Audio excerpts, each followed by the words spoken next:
Hello दोस्तों। Unit है 3 AD&AS जो कि आपको ना सबसे स्कूल में सबसे ज्यादा बताया गया होगा कि भैया ADS में बहुत ज्यादा फोकस करेंगे।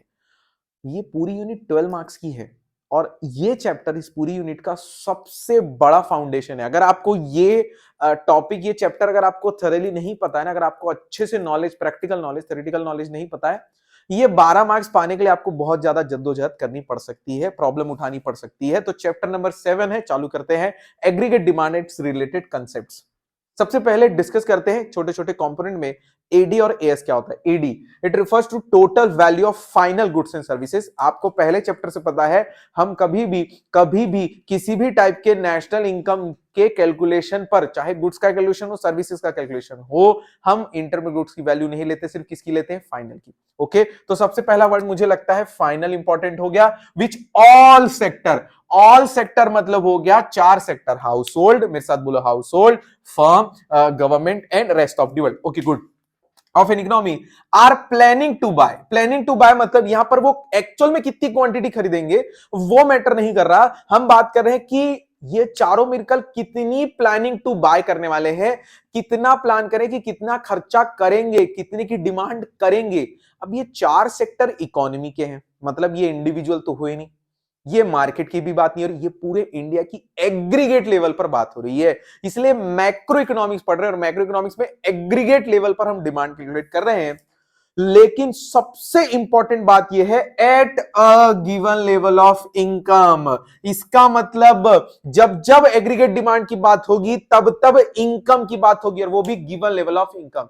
अब ध्यान से यह समझना कि इनकम अगर अगर मैं बोल रहा हूं AD at given level of income, इसका मतलब इस लेवल का इनकम दिया होगा तो इतने लेवल का आईडी। इसका मतलब अगर इनकम में फ्लक्चुएशन हुआ तो एडी में भी फ्लक्चुएशन होगा, इसलिए इनके बीच एक डायरेक्ट रिलेशनशिप है। अगर इनकम बढ़ेगी तो मेरे खर्चे करने की प्रोपेंसिटी, मेरी खर्चे करने की आदत, मेरे खर्चे करने की पावर भी चेंज होगी। अब आगे चलते हैं। सर ये जो 4 सेक्टर हैं यही मिलके तो एडी बना है, तो इसका मतलब कंपोनेंट ऑफ एडी क्या बोल सकते हैं, हाउस होल्ड, फर्म, गवर्नमेंट और रेस्ट ऑफ द वर्ल्ड। तो हाउस होल्ड में आता है हाउस होल्ड सेक्टर कितना प्लानिंग टू बाय कर रहा है। फिर अपन डिस्कस करते हैं फर्म, फर्म सेक्टर कितना प्लानिंग टू प्रोड्यूस या प्लानिंग टू इन्वेस्ट का प्लान कर रहा है।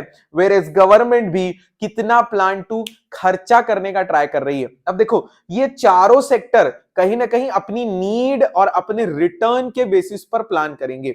जैसे एग्जांपल के लिए फर्म प्रॉफिट को सबसे बड़ा इंपॉर्टेंस देगी कि हम प्रॉफिट अगर हमको मिल रहा होगा ना तो हम उस हिसाब से इन्वेस्टमेंट करेंगे। गवर्नमेंट जब खर्चा करेगी तो वो प्रॉफिट नहीं देख सकती, उसे इकोनॉमी एज अ होल देखना है कि भैया हमको सोशल वेलफेयर पे ज्यादा फोकस करना है। तो इसीलिए जो गवर्नमेंट होता है ना उसको ये ध्यान देना पड़ता है कि भैया हमें तो खर्चा करना ही पड़ेगा। और rest of the world again firms की बात हो रही है, लेकिन जब भी हम लोग रेस्ट ऑफ द वर्ल्ड की बात करते हैं तो ये नेट एक्सपोर्ट लिखते हैं। नेट एक्सपोर्ट मतलब एक्सपोर्ट माइनस इंपोर्ट, ये मैं आगे लेटर ऑन स्टेजेस में आपको समझा दूंगा।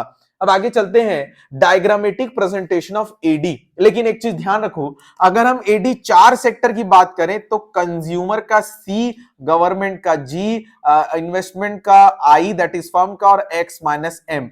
तो अगर 4 सेक्टर की बात करें तो एडी इक्वल्स टू होता है C plus I plus G plus X minus M. But क्योंकि ये जो पूरी थियोरी है income determination and employment level, ये कीन्स की थ्योरी, और कीन्स ने बोला है एडी में आपको बता रहा हूं 2 सेक्टर में। उसने बोला कि अज्यूम कर लो there will be only 2 sector, क्योंकि सर्कुलर फ्लो ऑफ इनकम में भी हमने 2 सेक्टर का डेफिनेशन रखा था, अजम्पशन लिया था। यहां भी हम इस चैप्टर को कंसीडर कर रहे हैं 2 सेक्टर मॉडल। तो इसका मतलब सिर्फ और सिर्फ कंपोनेंट के कीन्स के हिसाब से हो जाते हैं हाउस होल्ड और फर्म। सर गवर्नमेंट और rest of the world assume किया जा रहा है, उनको नहीं लेंगे। अब आगे चलते हैं डायग्रामेटिक प्रेजेंटेशन ऑफ एडी। सबसे पहली बात, 2 सेक्टर मॉडल में एडी इक्वल्स टू होगा C plus I, that is household के खर्चे और फर्म के खर्चे। अब मैंने यहां पर क्या बोला है देखो, all the sectors of economy are planning to buy at a given level of income, मतलब जितनी लेवल ऑफ इनकम होगी उस पर डिपेंड करेगा एडी कितना होगा। इसका मतलब मैं ये बोल सकता हूं, ध्यान से समझना, मैं ये बोल सकता हूं कि इनकम और एडी के बीच पॉजिटिव रिलेशन है। अब आगे चलते हैं। ध्यान से सुनना, ध्यान से सुनना। सबसे पहले मैं आपको बताता हूं स्लोप ऑफ कंजम्पशन कर्व और फिर बताता हूं slope of autonomous investment curve. देखो अगर इनकम और एडी के बीच, मैं यहां लिखता हूं इनकम और एडी के बीच पॉजिटिव रिलेशन है, पॉजिटिव रिलेशनशिप है। पॉजिटिव रिलेशनशिप का मतलब होता है अगर इनकम बढ़ेगी तो फिर एडी भी बढ़ेगा। इसका मतलब तो एडी और इनकम के बीच अगर पॉजिटिव है तो उसके कंपोनेंट में भी इनकम के साथ क्या पॉजिटिव रिलेशन है, आगे देखते हैं। अब ध्यान से समझना, slope of consumption curve, slope of autonomous investment curve. भैया कीन्स ने ऑटोनोमस कर दिया इन्वेस्टमेंट को, मतलब eight every level of income, at every level of income investment will be assumed to be constant, assumed to be constant। तो sir ये तो आपने अभी बोला कि ये सेम मतलब एडी और इनकम के बीच रिलेशनशिप पॉजिटिव है और एडी का एक कंपोनेंट इन्वेस्टमेंट भी है, तो इनकम के साथ इन्वेस्टमेंट का पॉजिटिव रिलेशन होना चाहिए था, इसलिए तो अजम्पशन है। किन्स ने बोला, मैं अज्यूम कर रहा हूं कि इनकम के साथ ये चेंज नहीं होगा। अब आगे चलते हैं स्लोप ऑफ कंजम्पशन कर्व। अब एडी और इनकम के बीच पॉजिटिव है तो कंजम्पशन और इनकम के बीच भी पॉजिटिव रिलेशन है, ये बनते हैं पॉजिटिवली अपवर्ड स्लोपिंग, क्योंकि अगर इनकम बढ़ रही है ना तो कंजम्पशन भी बढ़ेगा। लेकिन एक पॉइंट के बाद अगर जिनकी इनकम बढ़ रही है तो एक पॉइंट के बाद वो सेव करना चालू करते हैं। इसका मतलब जितनी इनकम बढ़ रही है ना उसके प्रोपोर्शन में कंजम्पशन उतने तेजी से नहीं बढ़ रहा है। तो ध्यान दो। अब last slope of AD curve. मैंने स्लोप ऑफ सबसे पहले आपको इन्वेस्टमेंट बताया, फिर मैंने आपको स्लोप ऑफ कंजम्पशन बताया, अब मैं आपको बताने वाला हूं स्लोप ऑफ एडी कर्व। बहुत ध्यान देंगे, ऊपर एक लाइन लिखी है इनकम और एडी के बीच पॉजिटिव रिलेशन है, तो एडी कर्व भी पॉजिटिव रिलेशनशिप या अपवर्ड पॉजिटिव स्लोपिंग बनेगा। तो कंजम्पशन भी वैसा बना, एडी भी वैसा बना, लेकिन इन्वेस्टमेंट भी बनता। लेकिन कीन्स ने बोला income is not dependent upon level of income, it is dependent upon level of profit, क्योंकि इन्वेस्टमेंट प्रॉफिट से कनेक्टेड है। अब कुछ बातें याद रखते हैं, कंजम्पशन हमेशा पॉजिटिव होगा, भले ही इनकम लेवल 0 हो तो भी हमारा पॉजिटिव कंजम्पशन होगा। उसे आगे मैं आपको और डिटेल में समझाऊंगा, उसे कहते हैं ऑटोनोमस कंजम्पशन। क्या बोलते हैं? Autonomous consumption. जब इनकम 0 होती है दोस्तों, तब अगर आप कोई खर्चा कर रहे हो तो उसे ऑटोनोमस कंजम्पशन बोलते हैं। और अगर ऑटोनोमस कंजम्पशन हो रहा है तो वो स्टार्टिंग पॉइंट शुरू होता है वाई एक्सिस से, क्योंकि वाई एक्सिस ये डिनोट कर रहा है कि यहां पर इनकम क्या है दोस्तों? 0। और अगर इनकम 0 है, वहां से अगर कंजम्पशन शुरू हो रहा है, इसका मतलब positive consumption even when income level is 0। तो अब ध्यान दो, एडी हो, कंजम्पशन हो, इन्वेस्टमेंट हो, तीनों ही वाई एक्सिस से स्टार्ट हो रहे हैं। तीन रीजन मैं आपको बताता हूं तीनों के लिए। इन्वेस्टमेंट तो कांस्टेंट है, इनकम 0 हो, 1000 करोड़ हो, इन्वेस्टमेंट उतना ही लगेगा। कंजम्पशन और एडी इनकम के साथ पॉजिटिव रिलेशन में है, but positive consumption even when income level is 0। अब बात करते हैं स्लोप ऑफ एडी। मैंने लिख दिया इनकम और एडी के बीच कौन सा रिलेशन है दोस्तों? पॉजिटिव। तो इसके कारण ये कैसा बनेगा? पॉजिटिवली, बोलो, पॉजिटिवली अपवर्ड स्लोपिंग। अब बात करते हैं starting point of AD curve. जैसे कि आपको पता है AD equals to C plus I होता है, और ये दोनों ही इनकम के साथ अलग अलग कनेक्शन में है। आई इनकम के साथ ऑटोनोमस में बैठा है क्योंकि उसको डिपेंडेंट नहीं है, वो कैसा है? इंडिपेंडेंट है। जबकि कंजम्पशन क्या है दोस्तों? कंजम्पशन डिपेंडेंट है। तो अब ये दोनों को मिलाओगे तो एडी का अपने को क्या मिल जाएगा? Starting point. तो ये है भैया एडी का स्टार्टिंग पॉइंट। अब चलते हैं अपन एग्रीगेट सप्लाई की तरफ। ध्यान से समझना, एग्रीगेट सप्लाई क्या होता है? It refers to money value of goods and services that all the producer are willing to supply in an economy. भैया जितने भी प्रोड्यूसर है ये सभी मिलके टोटल कितना प्रोड्यूस करना चाहते हैं, ये डिपेंड करता है कि उनके पास कितने फैक्टर्स ऑफ प्रोडक्शन अवेलेबल है। भैया देखो मैं तो बहुत सारा प्लानिंग कर लूंगा प्रोड्यूस करने का, लेकिन ये डिपेंड करता है ना रॉ मटेरियल कितना है, लैंड कितना है, लेबर कितना और एंटरप्रेन्योर कितना है, और होने के बाद भी ये डिपेंड करता है मैं उन्हें कितना पेमेंट करूंगा। तो इसका मतलब ध्यान से समझना, willing to supply is equal to, is connected to payment made to the factors of production. अब मैं काम करता हूं, एग्रीगेट सप्लाई में लिख देता हूं पेमेंट मेड टू, क्योंकि मेरे को सोचना है कि कितना पेमेंट होगा, payment made two factors of production. अब मैं अगर फैक्टर्स ऑफ प्रोडक्शन वाली इस पेमेंट को ये लिख लूं और factor income generated by factors of production, या फिर मैं लिख लूं नेशनल इनकम, मतलब यही है, इसलिए एग्रीगेट सप्लाई इक्वल्स टू क्या लिखाता है, नेशनल इनकम। तो y equals to consumption plus saving, इसका यह मतलब होता है कि आपकी इनकम का कुछ पोर्शन अगर खर्चा होगा तो बाकी पोर्शन क्या हो जाएगा दोस्तों, सेव। इसे कहते हैं income equals to C plus S. अब ध्यान से समझना last line, income is represented, ये जो एएस का जो कर्व बन रहा है ना, ये ए 45 डिग्री बनता है। और ये क्यों 45 डिग्री बनता है, ध्यान से समझना, income is represented on the Y axis and consumption and saving curve are measured on the Y axis 45 degree line. मतलब क्या हुआ सर, आप जब भी एएस का कर्व बनाओगे तो आप ध्यान से समझना, आपकी इनकम का वाई एक्सिस वाला पार्ट और कंजम्पशन प्लस एस वाला पार्ट, ये दोनों ही एक्स एक्सिस और वाई एक्सिस को बीच से 45 डिग्री में डिवाइड करते हैं। अब ध्यान से समझना, यहां पे खत्म होता है अपना छोटा सा टॉपिक एडी और एस। चालू करते हैं नेक्स्ट टॉपिक में कंजम्पशन फंक्शन और हेलो दोस्तों, नया टॉपिक शुरू करते हैं। चैप्टर नंबर 7 चल रहा है, मैंने बोला है बहुत इंपॉर्टेंट टॉपिक है। ये टॉपिक भी बहुत इंपॉर्टेंट है क्योंकि यहां पर हम लोग types of propensity to consume, that is वो पार्ट है कंजम्पशन फंक्शन का, और consumption function that is propensity to consume इस चैप्टर का बहुत ज्यादा इंपॉर्टेंट टॉपिक है। अगला टॉपिक भी इतना ही इंपॉर्टेंट रहेगा। चालू करते हैं कंजम्पशन फंक्शन। सबसे पहली बात, कंजम्पशन फंक्शन को इतना इंपॉर्टेंस क्यों दिया जा रहा है, एडी के दो ही कंपोनेंट है, कंजम्पशन और दूसरा investment. As per Keynes there will be only two sector economy या मॉडल एडी के लिए। तो अब क्योंकि आपको पता है कि एडी और इनकम के बीच पॉजिटिव रिलेशन है, तो कंजम्पशन और इनकम के बीच भी पॉजिटिव रिलेशन होगा। सर इन्वेस्टमेंट का क्या, इन्वेस्टमेंट प्रॉफिट के साथ कनेक्टेड है, मैं पहले ही बता चुका हूं। आगे चलते हैं, कंजम्पशन फंक्शन मतलब क्या होता है, it refers to functional relationship. यहां पे ध्यान रखेंगे, it is a functional relationship between consumption and national income. Income का कंजम्पशन के क्या साथ क्या रिलेशन है वो हमें बताइए। हमको तो पता है भैया इनके बीच पॉजिटिव रिलेशन है, इनकम बढ़ेगा कंजम्पशन बढ़ेगा, इनकम कम कंजम्पशन कम, इनकम जीरो पॉजिटिव कंजम्पशन, वो सारी चीजें डिस्कस करते हैं। सबसे पहली बात मैंने यहाँ पे टेबल डिस्कस किया है जो आपको याद होगा, खास करके एनएससीसी के बच्चे, आपको ये वाला टेबल मैंने 50 बार कराया क्लास में, आपको याद होना चाहिए। ओके, डिस्कस करते हैं।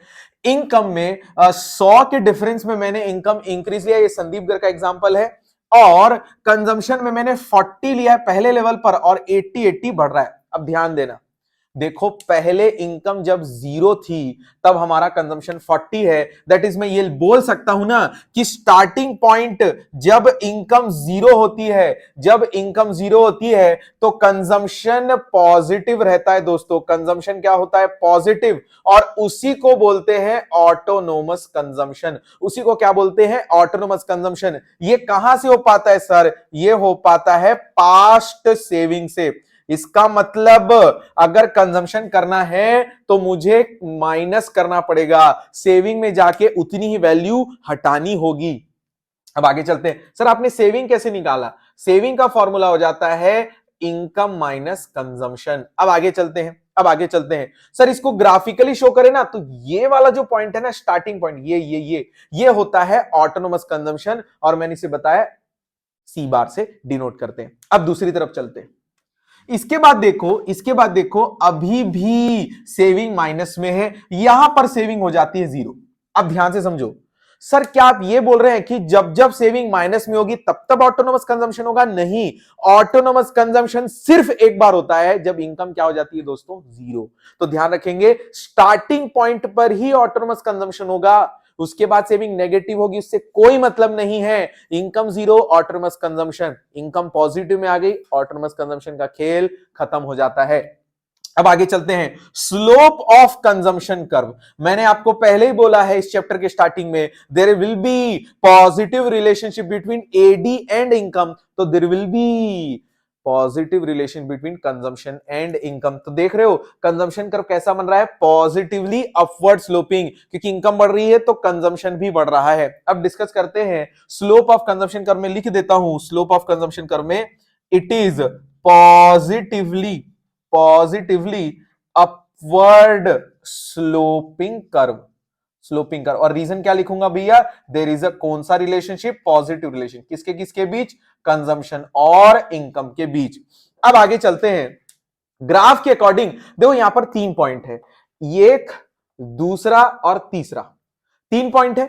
अब ध्यान से समझो, ध्यान से समझना, देखो इनकम का कर्व कंजम्पशन के कर्व से नीचे बना है, इनकम का कर्व कंजम्पशन के कर्व से नीचे बना है, तो मैं इसको बोल सकता हूं income is less than consumption.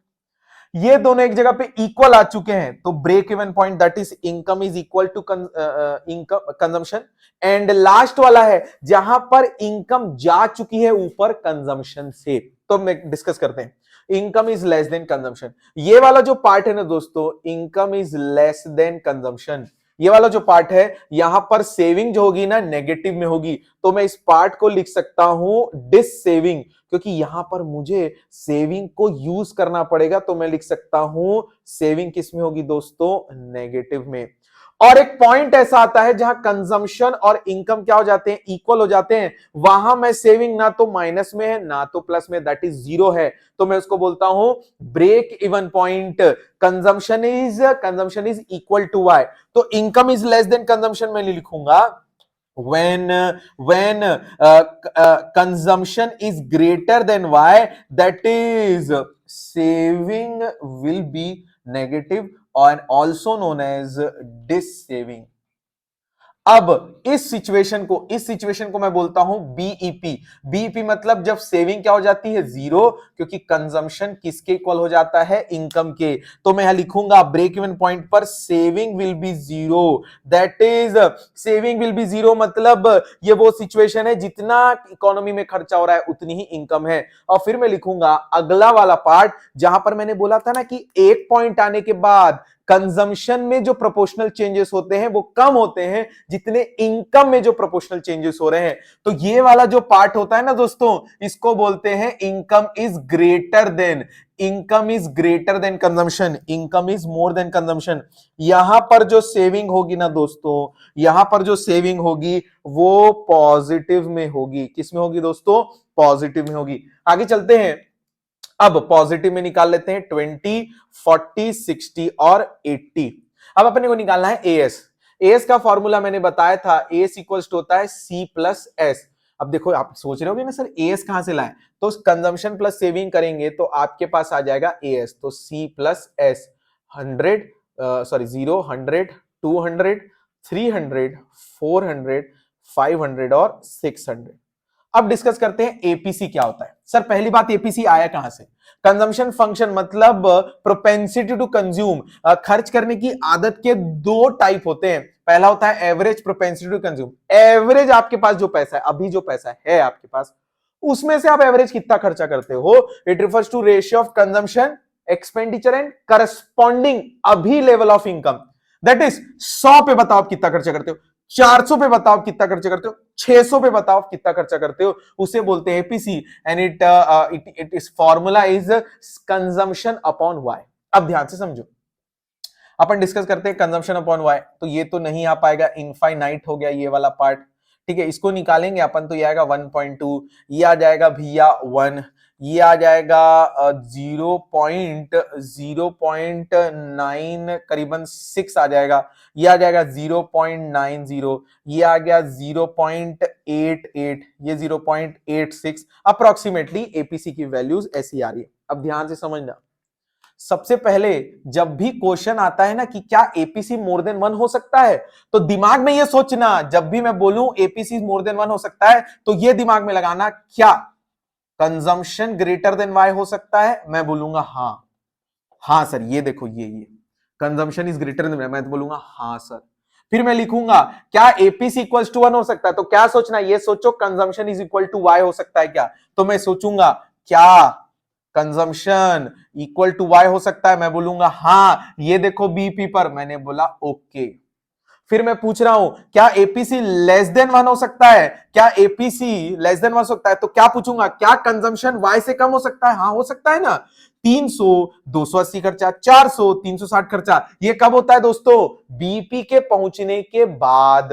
फिर अपन डिस्कस करते हैं क्या एपीसी 0 हो सकता है? नहीं। तो मैं पूछूंगा सर क्या क्या कंजम्पशन कभी 0 हो सकता है? भैया जब हमारी इनकम 0 थी तब हम खर्चा कर रहे थे, तो consumption always remains positive, always remains positive. तो अगर कंजम्पशन रिमेन पॉजिटिव होगा तो ना तो 0 हो सकता है ना वो नेगेटिव हो सकता है। और जैसे जैसे इनकम बढ़ती है तो प्रोपोर्शनल चेंजेस इन कंजम्पशन कम होते जाते हैं, तो एपीसी फॉल्स विद क्या लिखा है? Increase in income. अब मैं आपको रिवाइज करा देता हूं 2 मिनट में। एपीसी में आपको सिर्फ 2 बातें याद रखनी है, एपीसी 0 नहीं हो सकता, एपीसी नेगेटिव नहीं हो सकता। याद रख लो, सिर्फ 2 बातें याद रखो, एपीसी 0 नहीं हो सकता, एपीसी नेगेटिव नहीं हो सकता, बाकी सब हो सकता है भैया, less than, more than, equal to 1 सब हो सकता है। अब बात करते हैं एमपीसी के बारे में। मैंने बोला था ना अभी तेरे पास क्या इनकम है, उसमें से जो तू खर्चा करता है दैट इज एपीसी। अगर तेरी इनकम चेंज हो गई तो इसका मतलब तेरी हैबिट भी चेंज होगी। उस रेशियो को बोलते हैं marginal propensity to consume. It refers to ratio of change in consumption and change in level of income.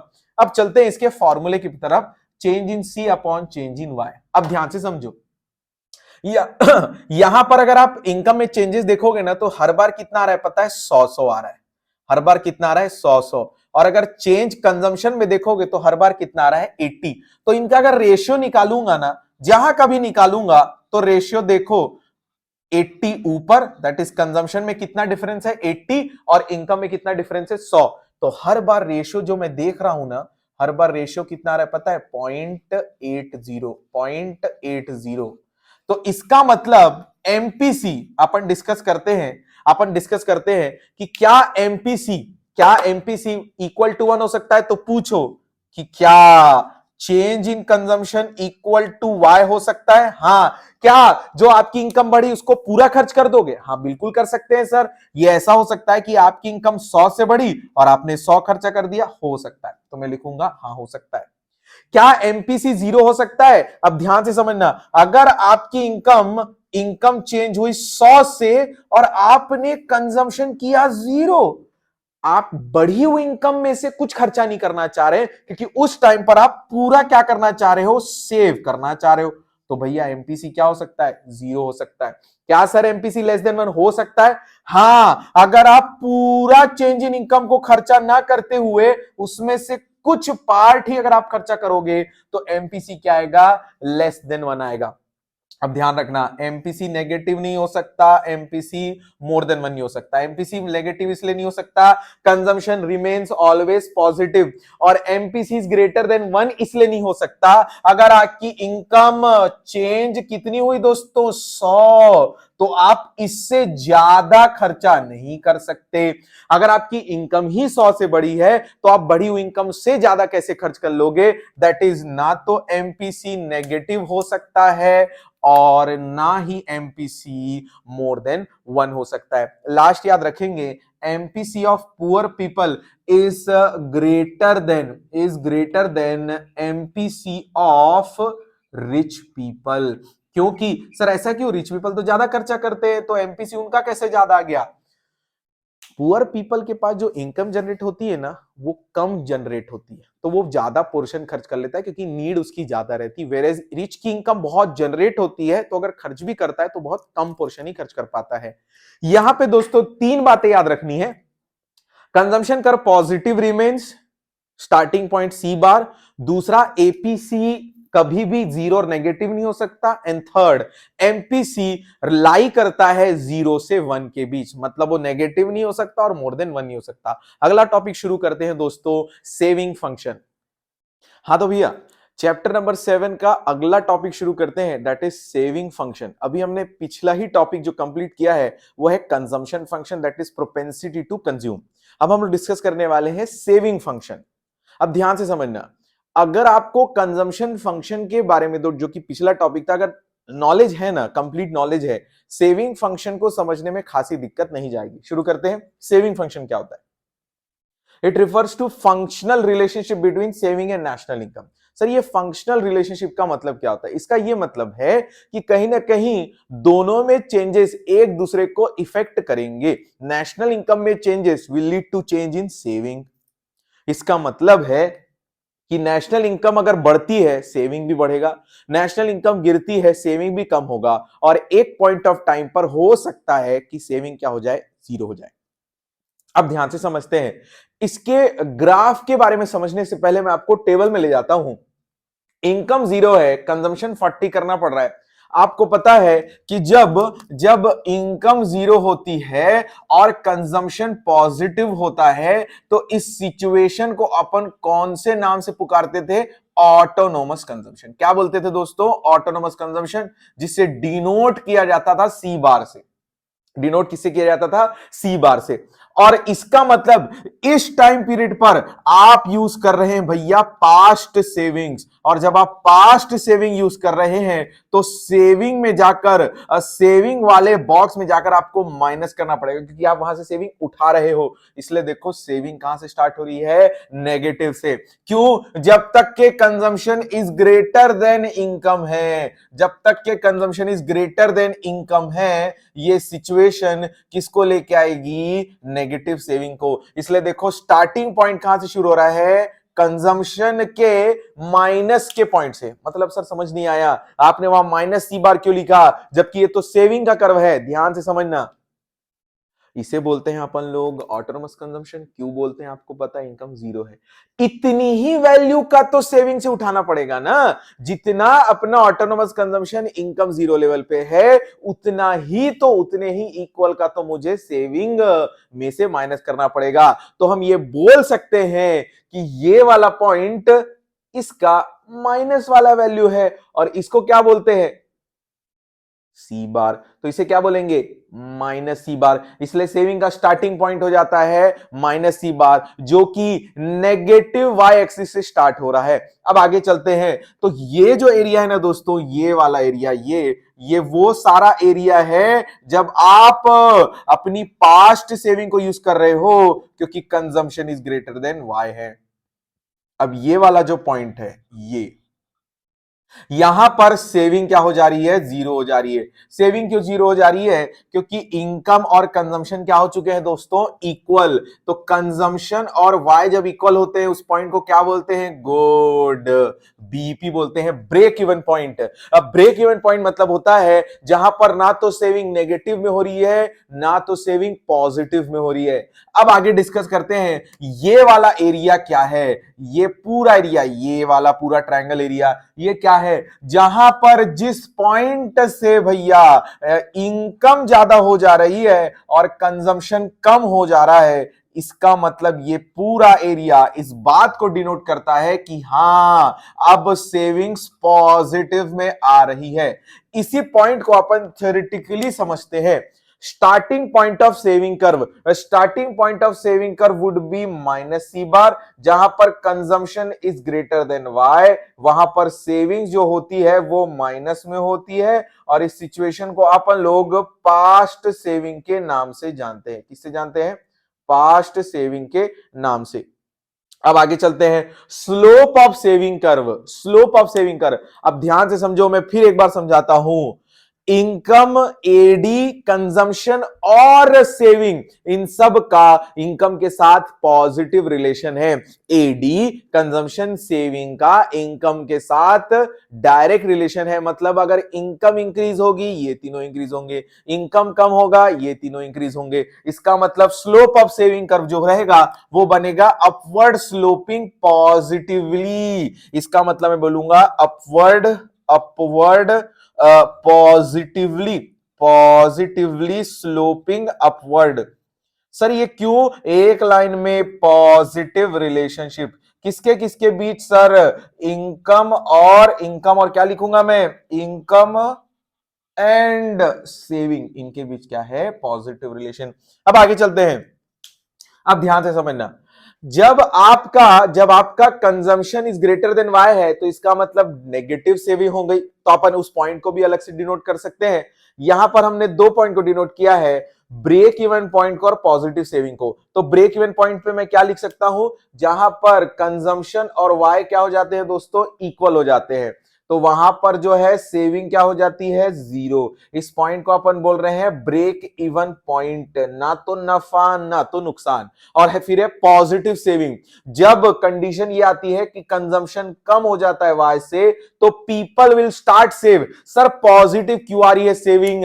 सबसे सिंपल सी बात, मैंने एक लाइन बोली थी, आफ्टर अ सर्टेन पॉइंट, मेरे साथ बोलो आपको याद है, after a certain point proportional change in consumption is less then proportional change in income. इसका मतलब जितनी इनकम तेजी से बढ़ रही है उतना कंजम्पशन तेजी से नहीं बढ़ पा रहा है। तो इसका मतलब जो बाकी पोर्शन है वो लोग उसको क्या कर रहे हैं? सेव कर रहे हैं।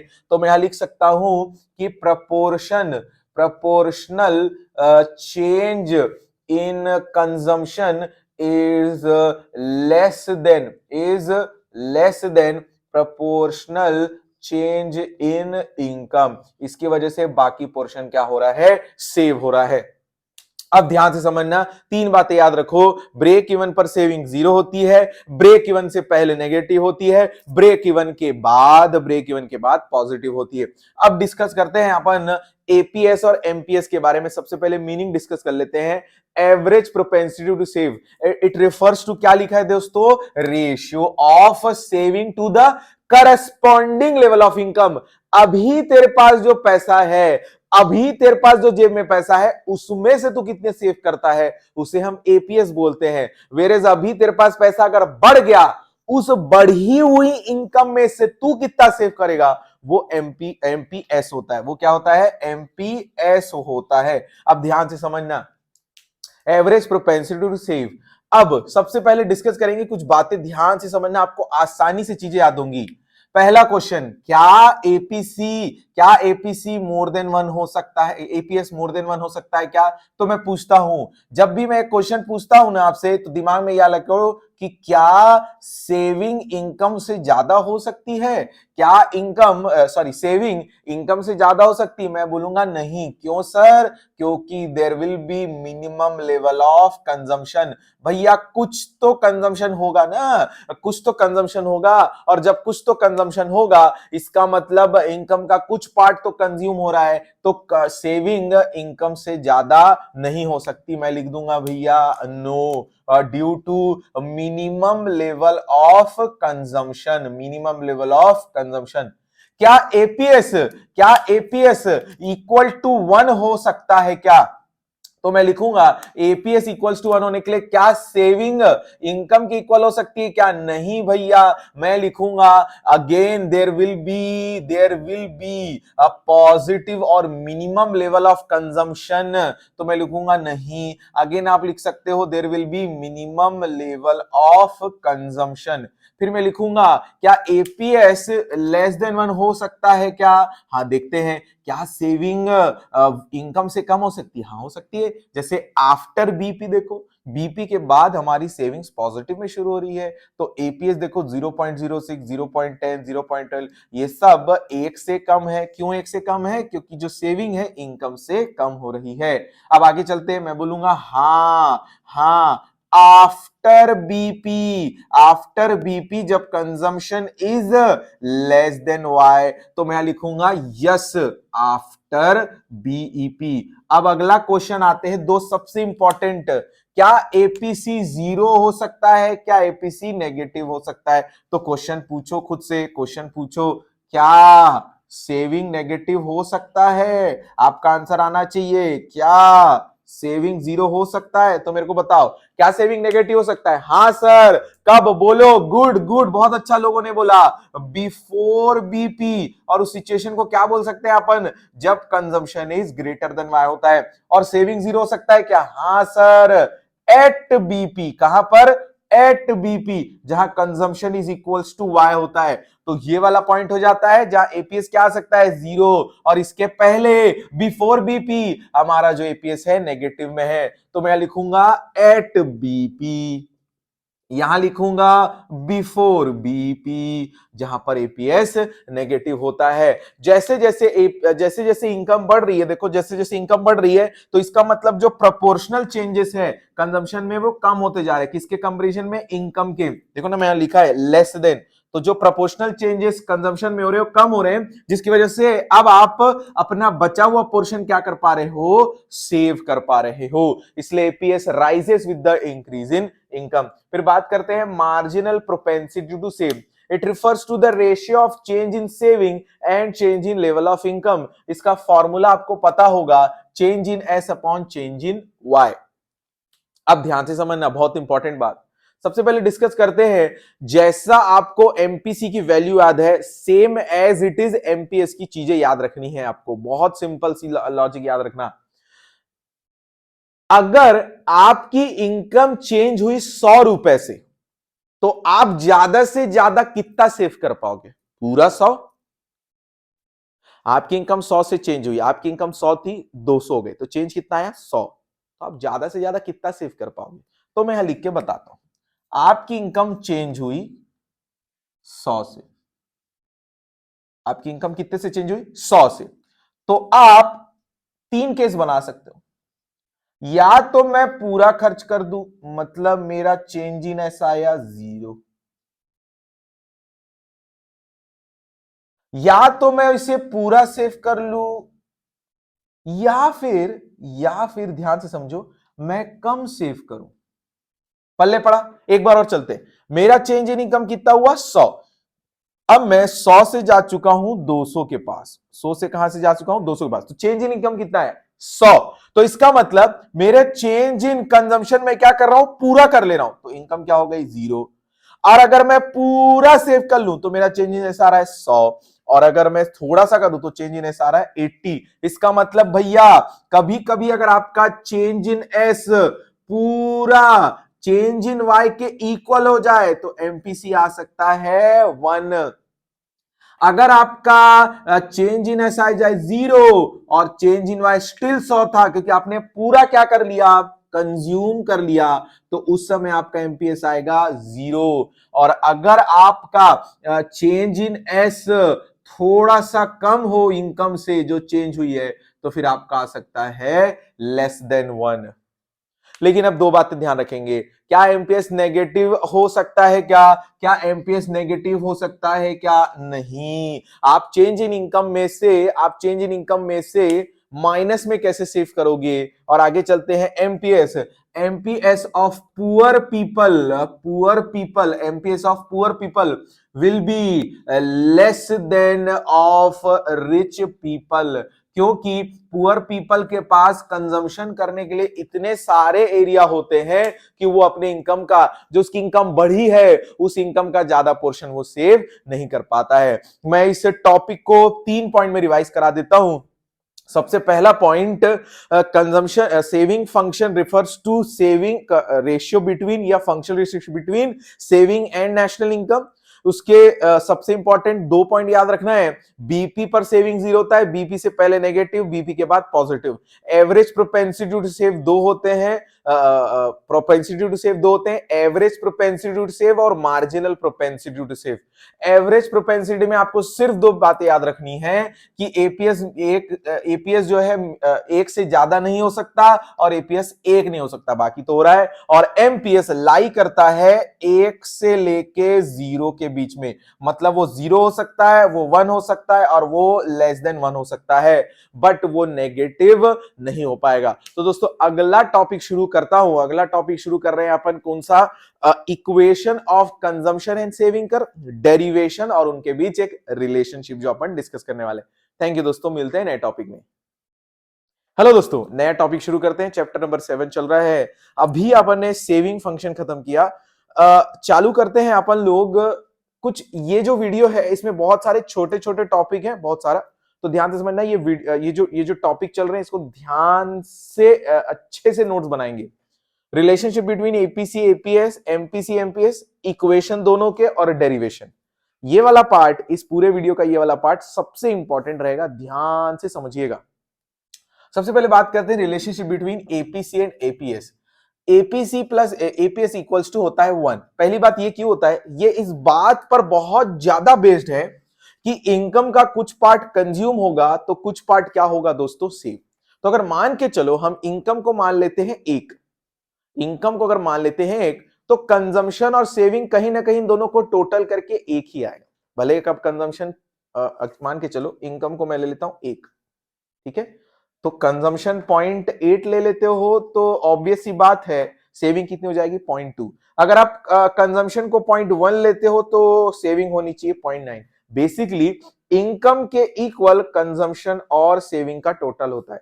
अब ये बात अगर क्लियर हो जाती है तो आपको एपीसी और एपीएस समझने में दिक्कत नहीं आएगी। अब अपन इसको प्रूफ करते हैं। एपीसी का फॉर्मूला होता है सी प्लस वाई और एपीएस का होता है S upon Y equals to 1।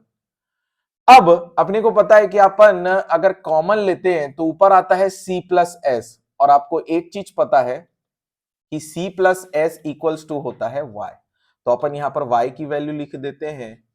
तो अगर अपन देखें तो अपना एक इक्वेशन प्रूफ हो रहा है कि 1 इक्वल्स टू 1। वो क्यों हो रहा है ध्यान से समझना। फिर से एक बार लाइन कि इनकम अगर एक मान लूं तो उसका एक पार्ट कंजम्पशन होगा और एक पार्ट सेव होगा।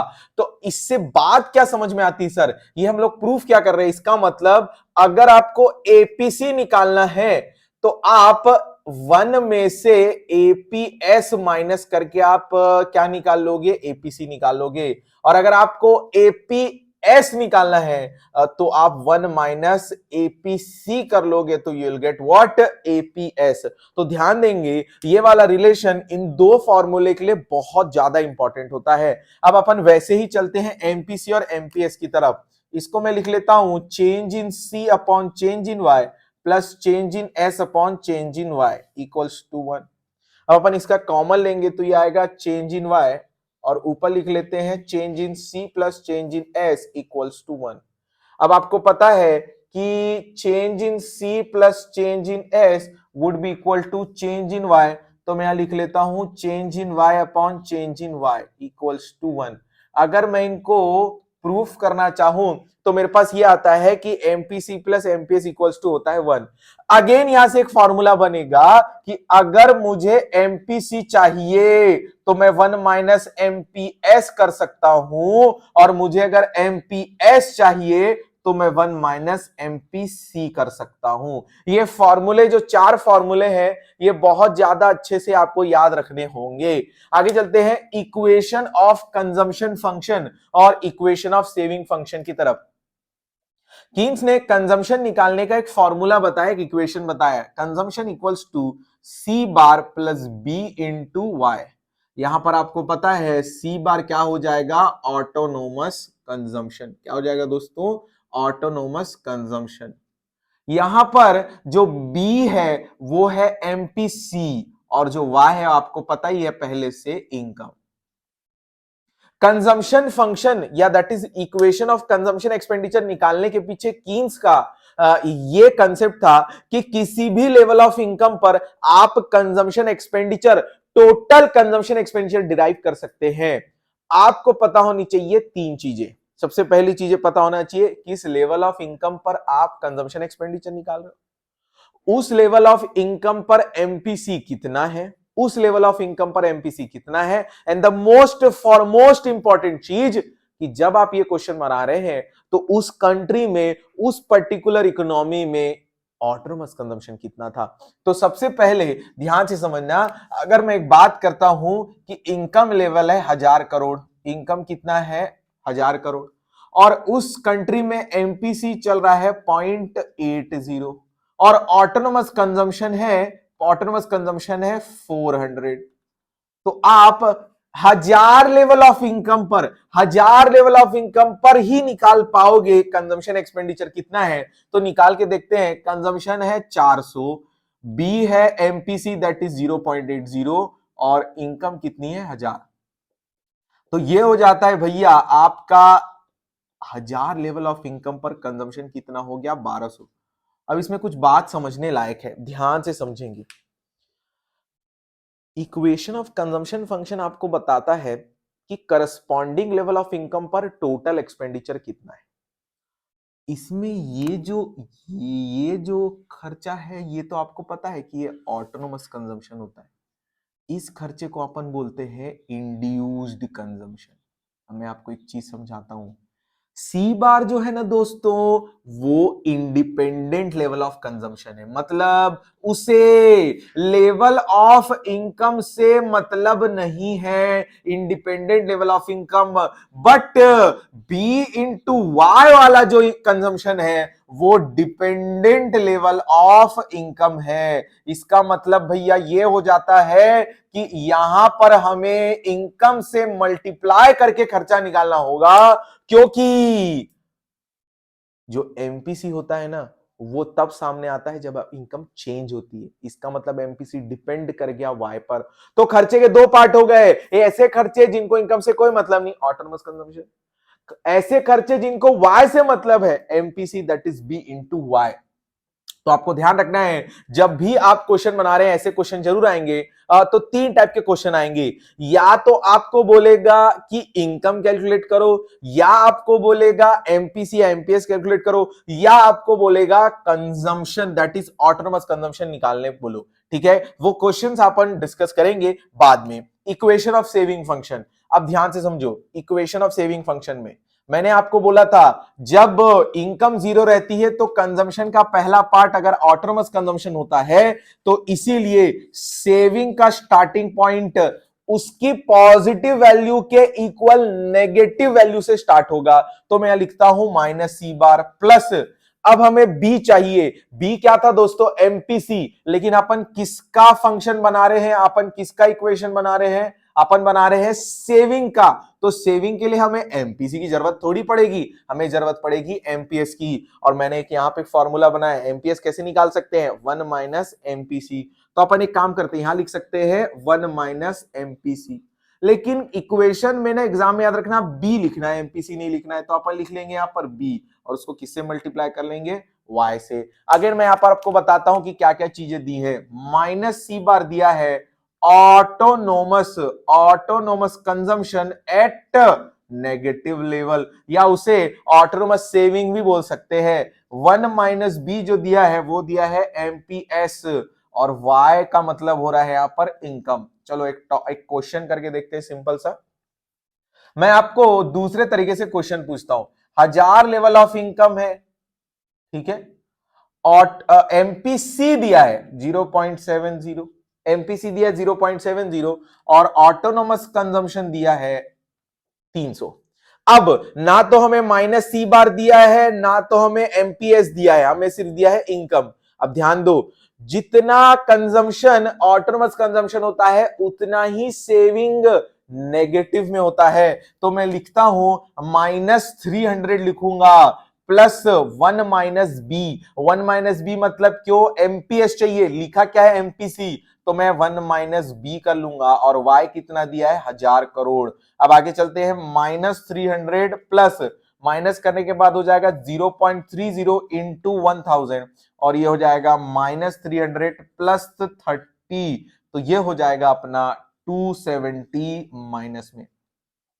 अब ध्यान से समझना, सॉरी ये हो जाएगा 300, तो ये हो जाएगा जीरो सेविंग। अब ध्यान से समझेंगे, इक्वेशन ऑफ सेविंग फंक्शन और इक्वेशन ऑफ कंजम्पशन फंक्शन में आपको तीन टाइप के क्वेश्चन अगेन आएंगे। या तो आपको इनकम निकालने बोलेगा, या तो आपको ऑटोनोमस सेविंग या ऑटोनोमस कंजम्पशन निकालने बोलेगा, या फिर आपको एमपीसी और एमपीएस निकालने बोलेगा। इसके अलावा दूसरे तीसरे टाइप के क्वेश्चन है ही नहीं। अब आगे चलते हैं, इस टॉपिक इस वाले सेक्शन का सबसे last topic, derivation of saving curve from consumption curve, derivation of consumption curve from saving curve. अब ध्यान से समझना, ये क्वेश्चन पहले 2017-18 तक डायरेक्ट क्वेश्चन आया करते थे।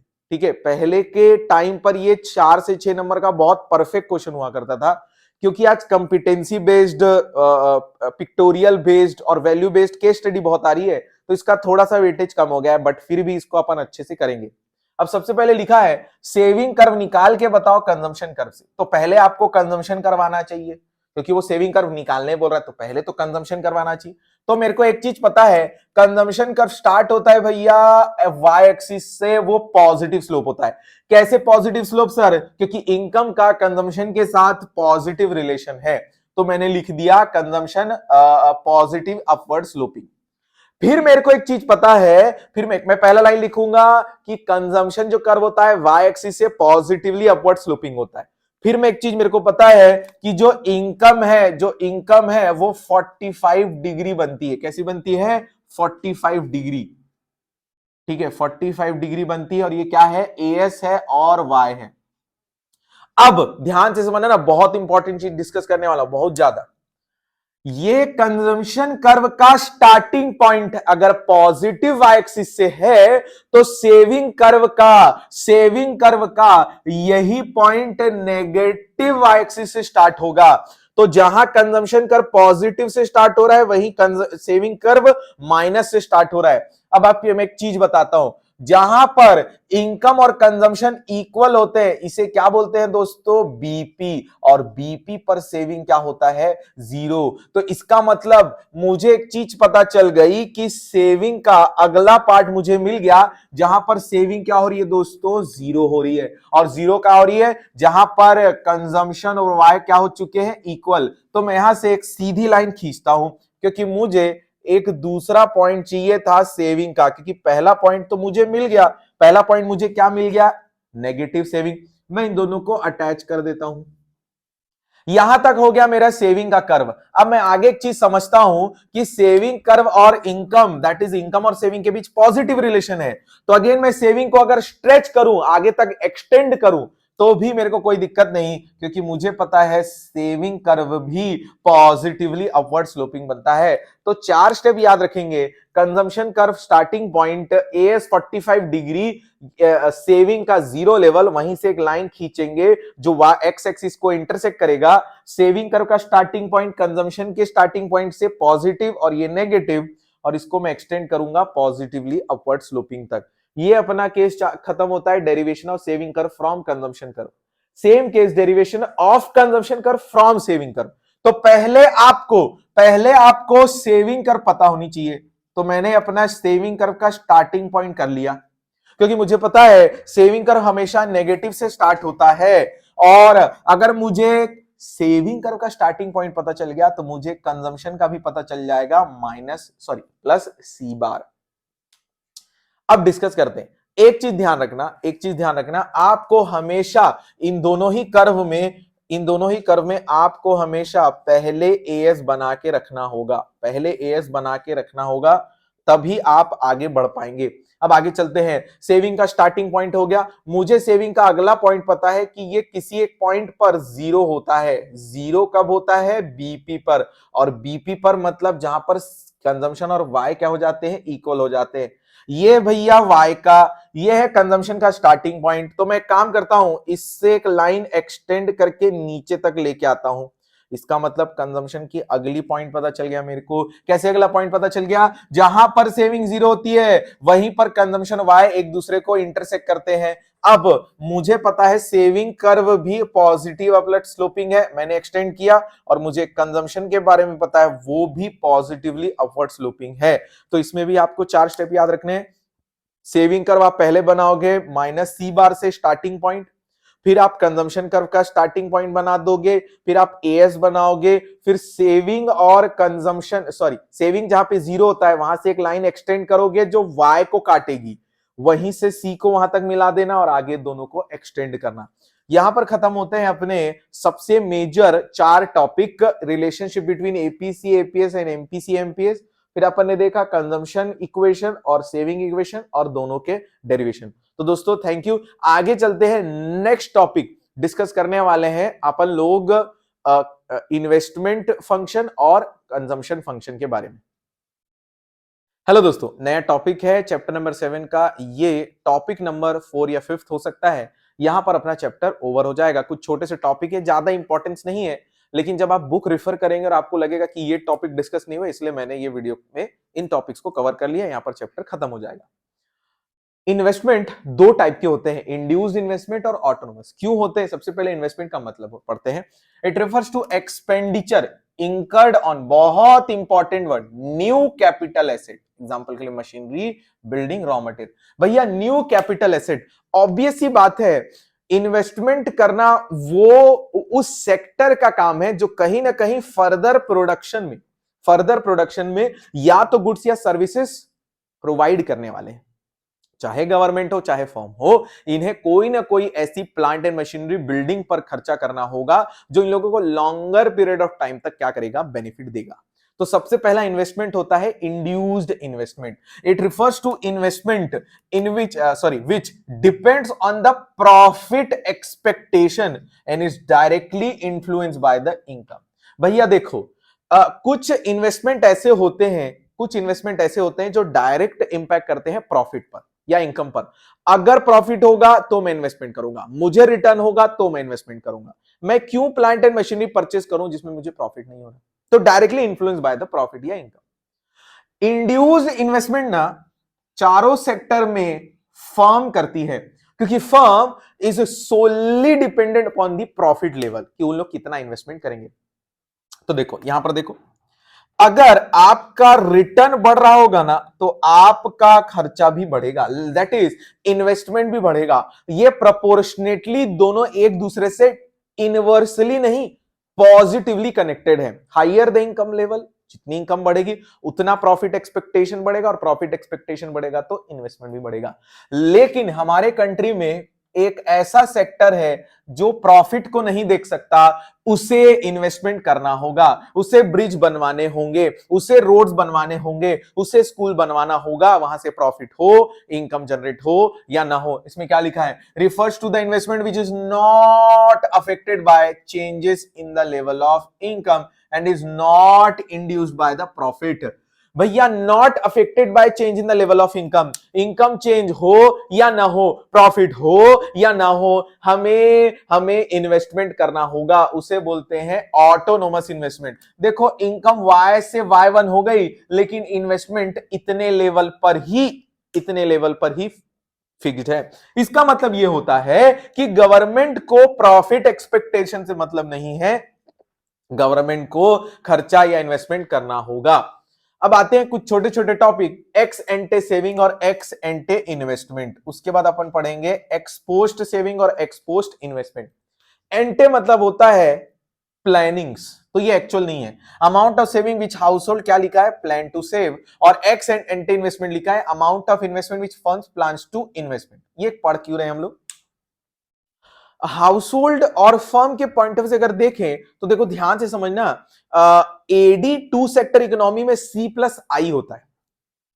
एडी जो होता है C प्लस आई होता है, और एक्स एंटे इन्वेस्टमेंट और एक्स एंटे सेविंग जहां पे इक्वल होंगे वो इक्विलिब्रियम पॉइंट होता है। तो हमें एक्चुअल में कितना इन्वेस्टमेंट और एक्चुअल में कितना सेविंग हो रहा है वहां पे इक्विलिब्रियम निकालना बहुत ज्यादा कॉम्प्लेक्स नेचर का कंसेप्ट हो जाएगा। इसलिए हम लोग एक्स एंटे और एक्स एंटे इन्वेस्टमेंट पर बात करते हैं इक्विलिब्रियम के लिए। तो सर जो एक्चुअल और रियलाइज्ड होगी ये तो आपकी प्लान है, और जो एक्चुअल में हम लोग सेविंग करेंगे तो उसको क्या बोलते हैं? Ex post saving. और जो फर्म जिनको एक्चुअल में रियलाइज या रियलाइज्ड इन्वेस्टमेंट या एक्चुअल इन्वेस्टमेंट होता है उसे कहते हैं अपन लोग एक्सपोस्ट इन्वेस्टमेंट। अब आगे चलते हैं, लास्ट टॉपिक इसका फुल एम्प्लॉयमेंट लेवल। उसके 2 टॉपिक होते हैं, और involuntary unemployment. Full employment level country में all those people who are willing and able to work at the existing wage rate get work without any problem. तो country में जितने भी लोग हैं, जिन लोगों की विलिंगनेस है काम करने की, जिन लोगों की विलिंगनेस है या एबिलिटी है, उन सबको काम मिल रहा है। लेकिन full employment does not equal to zero unemployment. Full employment does not equal to zero unemployment. इसका यह मतलब है कि अगर कंट्री में फुल एम्प्लॉयमेंट है तो इसका यह मतलब नहीं है कि बेरोजगारी नहीं होगी, बेरोजगारी होगी। तो दो टाइप की होती है, एक होती है दोस्तों फ्रिक्शनल, जहां पर एक आदमी एक जॉब छोड़कर दूसरी जॉब जब करता है, उस बीच में जब वो अनएम्प्लॉयड है, उस बीच में जब वो अनएम्प्लॉयड है, उस बीच के पीरियड में जब अनएम्प्लॉयड था, तो उसे बोलते हैं तू कौन सा है, फ्रिक्शनल। फ्रिक्शनल मतलब time. Structural unemployment, in which people remain unemployment due to mismatch between unemployed persons and skills required। अब देखो एग्जांपल के लिए, अगर आप टाइपराइटर के अच्छे खासे टेक्नीशियन और आप मैकेनिक हो, लेकिन मार्केट में आने वाले टाइम पर लैपटॉप की एंट्री हो जाती है और अब उसके टेक्नीशियन और उसके जो मैकेनिक है उसकी डिमांड बढ़ जाती है। तो भैया देखो, due to mismatch between unemployed, मैं एक टाइपराइटर वाला हूं, मैं अनएम्प्लॉयड हो गया, और स्किल डिमांड किसकी है, जो लैपटॉप सुधार सके। अब हमारे बीच एक दिक्कत हो गई कि मार्केट में मैं अवेलेबल हूं लेकिन मैं बेरोजगार हो जाऊंगा, क्योंकि मार्केट में तो डिमांड किस चीज की है, लैपटॉप सुधारने वालों की। तो उस पर्टिकुलर टाइम पीरियड के लिए जब तक मैं ट्रेनिंग नहीं लेता, जब तक मैं नॉलेज नहीं ले सकता किसका, जो स्किल्स डिमांड करी जा रही है, तब तक मैं क्या कहलाता हूं, स्ट्रक्चरल अनएम्प्लॉयमेंट। स्ट्रक्चर में चेंजेस आ गए। इकोनॉमी पहले क्या बोलते हैं, टाइपराइटर के ऊपर बहुत ज्यादा डिपेंडेंट थी, अब स्ट्रक्चर में कैसे चेंज आ जाएगा, अब वो लैपटॉप पे बहुत ज्यादा डिपेंडेंट, एडवांस टेक्नोलॉजी होगी। लास्ट चलते हैं, involuntary unemployment. It refers to an unemployment in which all those people who are willing and able to work at the existing wage rate do not get work. Involuntary unemployment, voluntary unemployment मतलब होता है कि मैंने खुद job छोड़ दी, मैं नहीं काम करना चाहता, विलिंगनेस नहीं है, एबिलिटी नहीं है, मेरे को करना ही नहीं है काम। इनवॉलेंट्री मतलब हम काम करना चाहते हैं, काम कर भी सकते हैं, लेकिन हमको जॉब नहीं लग रही, उसको बोलते हैं इनवॉलेंट्री अनएम्प्लॉयमेंट। यहां पे टॉपिक खत्म होता है अपना पूरा chapter aggregate demand and related concept, that is 7th chapter. आपको इसमें 5 ऐसे टॉपिक बता रहा हूं जिसको आपको नहीं छोड़ना है। सबसे इंपॉर्टेंट रहेगा equation of consumption and saving function, बहुत ज्यादा इंपॉर्टेंट। इस पे 3 से 4 नंबर का क्वेश्चन जरूर आएगा। सबसे दूसरे नंबर पे होता है एपीसी, एपीएस, एमपीसी और एमपीएस की वैल्यूज, जो असर्शन रीजन और एमसीक्यू में फंस सकती हैं। तीसरा आपको याद रखना चाहिए बहुत अच्छे तरीके से, जितने भी ग्राफ्स हैं उनकी स्टार्टिंग पॉइंट क्या होता है, वो कहां इंटरसेक्ट करते हैं। फोर्थ, सेविंग फंक्शन और कंजम्पशन फंक्शन के बारे में मीनिंग और उनकी types of propensity to consume और सेव।